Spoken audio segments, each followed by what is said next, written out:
তো বন্ধুরা, এখানে একটা কোশ্চেন পেয়েছি তোমাদের জন্য। প্রদত্ত চিত্রটি দেখে লুপ্ত সংখ্যাটি নির্ণয় করো।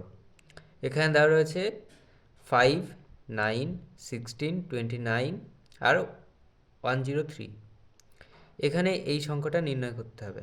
এখানে অপশান রয়েছে 54, 58, 55 আর 52।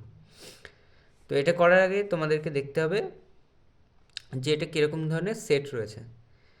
দেখো, এখানে যদি আমরা দেখি 5, এখানে 9, তাহলে 5 ইন্টু টু মাইনাস 1 করলে 9 হয়। ঠিক একই করে into two, 9 into two minus 2 করে 16 হয়। তাহলে এরকম করে যদি করি তাহলে 29 ইন্টু টু, এটা 1, 2, 3, 4, তাহলে minus 4 equal to 29 into two equal to 58 minus 4 equal to 54। তাহলে answer A is the right answer.